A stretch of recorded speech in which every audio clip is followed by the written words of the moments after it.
Dude! Dude! This is kind of crazy. I'm gonna go find something to beat up with this.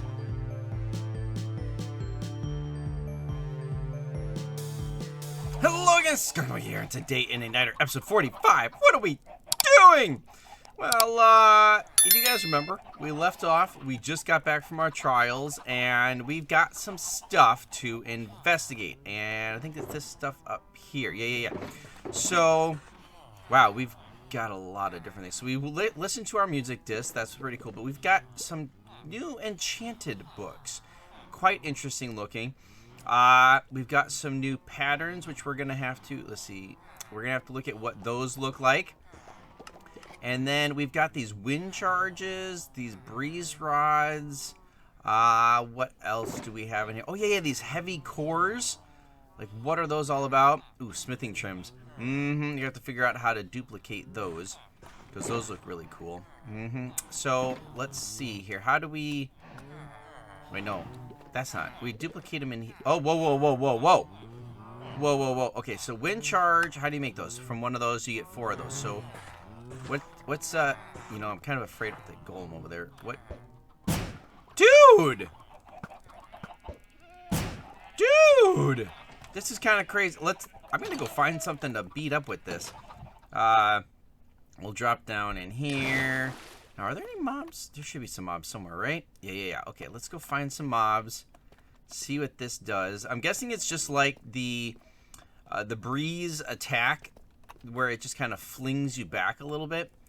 Got this thing so lit up, I'm not sure if we're going to find any mobs around here. We'll find a spot, though. We'll find some. There we go. Some creepers. What does this do? Alright, just kind of flings them back. I don't think it's going to damage them at all. It just flings them back is kind of an annoying thing. I mean, it looks like they're taking damage, but I don't think that's actually going to hurt them. Yeah, it doesn't seem like it's actually hurting them. It's just kind of a knockback. It might be good for, like, putting it in dungeon quests. It's kind of an annoying, you know, attack. Yeah. Alright, that's cool. Alright, let's head back up. So that's the wind charge. Then what else do we have in here? A mace. When in main hand, attack damage? What? Attack damage? Would that be what these two new things are for here? Ooh. I wonder, how high does density get? How high does breach get? Are there any other enchantments? I kind of want to enchant now. Which, do I have an enchanting table? I don't think I have an enchanting table. There's one over at, in the shopping district. Let's go check that out. Here we are. I don't know if this is anybody's specifically, but it's been sitting out here for a long time.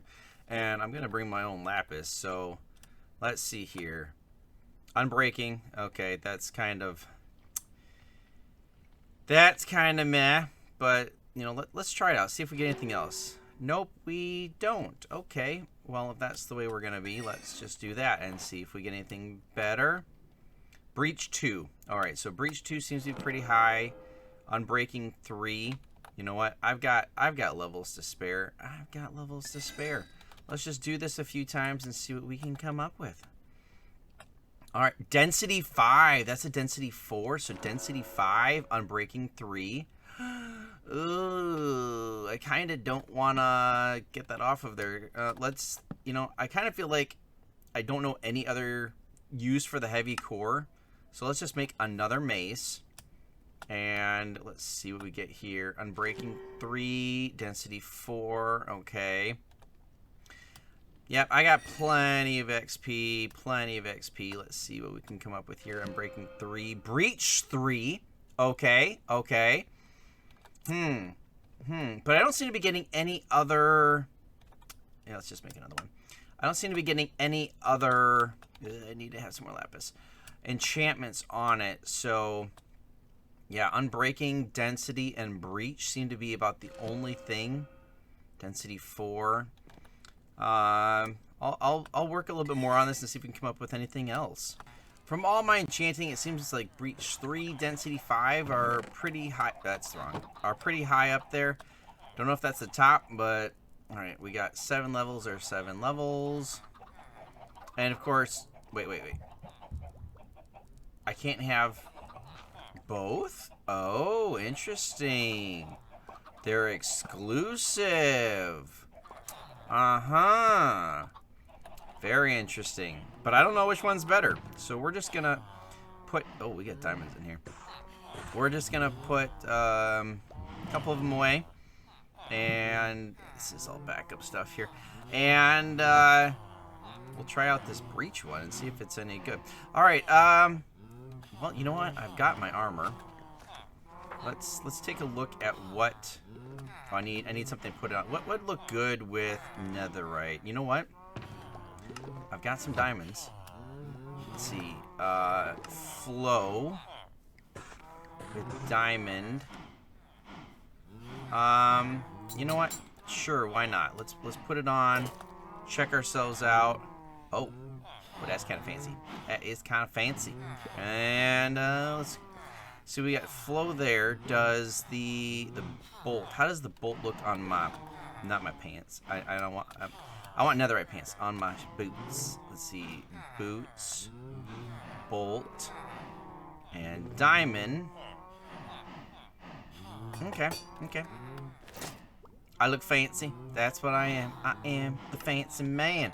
And then I have to figure out how to duplicate these in here. There we go. Copper. Okay, takes copper. That's it. Just copper for the bolt. And for the flow, just a breeze rod. Okay. Not too expensive. Of course, it takes the diamonds, but we have some diamonds now. We'll add this to our little stockpile here, and let's just throw these in here. Why do I have iron in here? That's kind of a weird thing. Oh, we need to make a loom and take a look at that. I've also been AFKing a bit because I'm trying to get enough blocks for beacons for Dungeon Quest. 3, 6, and one more stack. And yeah, it's gonna take a lot because there's a lot of beacons. I think I need like 4 different 6 beacon things. So each one of them takes just over 2.5 stacks plus another.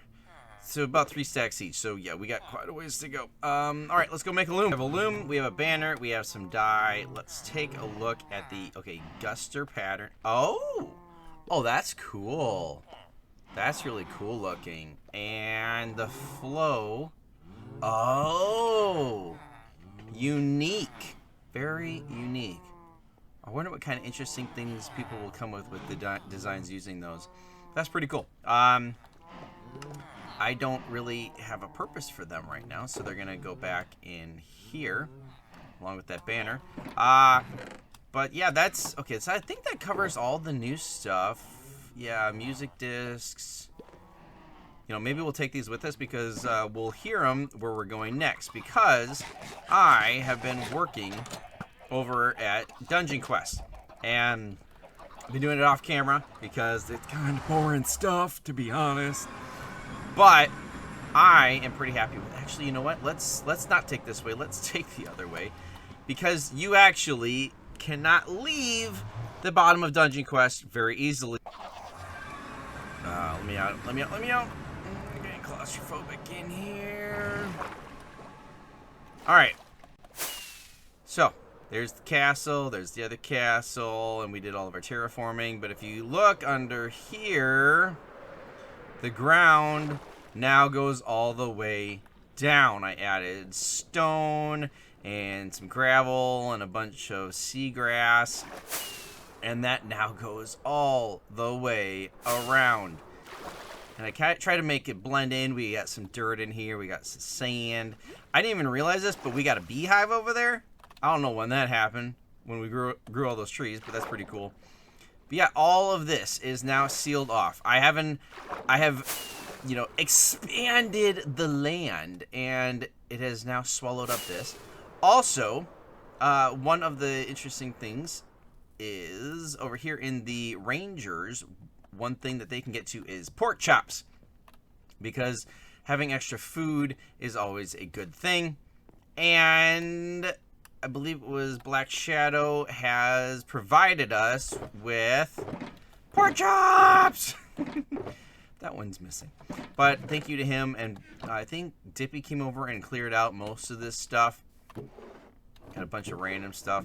Most of it, honestly, look, this is a great storage place. It's just down in here. This is the last place I built, so that's where it's been stored. So now that area, the outside is basically all done, which is super fantastical. Very excited about that. And if we head over here, I still have my little entrance. We're going to have to put in a formal back door entrance in. But for right now, this is my only entrance in. And nothing's been done in this part. But if we head down here, you can see I had a beacon set up. Black sheep over there. Yes, we now have this entire area dug out enough for the trees. So I set up the beacon, like right over in this area, right over in there, and I dug and I dug and I dug and I dug, and we got all of this cleared out, which is pretty stinking awesome. You know what? We're gonna put this next to our weapons. I'm just looking down, like I need all my weapons together, and it's purple. I'm just not used to that purple. Anyway, so yeah, this is all good. In fact, I just started the redstone, which is this right here. This is the This is the very first bit of redstone in the whole entire opening of the game. So what this part is when someone puts a shulker box in, which goes right up above, right there. When someone puts a shulker box in, and the game starts up, this gets activated right here, which stops anyone else from entering the game, and it just starts off the game. And so that's where we started with the redstone.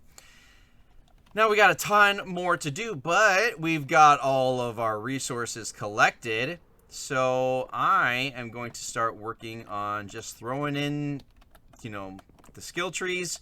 We'll start at the bottom, work our way up, and I'll be back soon. There is nothing quite like the feeling of a creative mode build into a regular survival world and completing it, especially when it's this intricate as all of this redstone. So this is the leveling, not the leveling up, the XP and leveling part of the build. Let's make sure nothing's gonna spawn in here. Yeah, as a zombie is growling at me. So yeah, there's a lot of hoppers, there's a lot of redstone and pistons and all this sort of stuff, and this part is all done. I do need to add, like an absolute ton of filters to it, because this is all going to be dependent on what level the characters are. And yeah, there's just a lot of little filters and things to add. And then this over here also is been completed. This is the door that allows them into the game. This part, so many filters here. This part is when they put the shulker in, it's going to get dispensed into, hold on, let me move right over here. The shulker gets dispensed into this thing, which unloads it into the machine, and it gives them all of their stuff. So it'll give them all of their armor, give them all of their, their weapons and power-ups and such, and that's going to be in these droppers right here, which we can put a hopper connected to it and a chest there that'll have all the different things in it, and it will just dispense it as their tokens move through the system. So all this is basically done. Obviously we've got to add all of the filters in here as well, which is going to take time and be boring. Not going to do that on screen at all. And then we have to add the actual tokens into here as well. Not tokens, the actual things. So, this one is the first one. This might be, the leather armor. And, this one might be the stone sword and all this sort of stuff. So, yeah, lots of stuff to do. But this part, man alive, getting this thing done, this is absolutely epic and amazing. And I'm glad that this part is done. Now, the trees are going to be even more complicated. But this is just repetitive. Like, everything is a module. This is the same as that, is the same as that, same as that. It's just back and forth. You're putting in blocks. These these skill trees are going to be much more diverse in the blocks and everything. So that's going to take a lot of time, and unfortunately, I have spent a lot of time already just on this part. Glad to be done with it, but yeah, we got a lot more to do. So hopefully you guys enjoyed this episode. If you did, please like, consider subscribing, turn on those notifications. You can follow me on Twitter, you can join my Discord channel. Hope to see you guys in the next Igniter SMP. Until next time.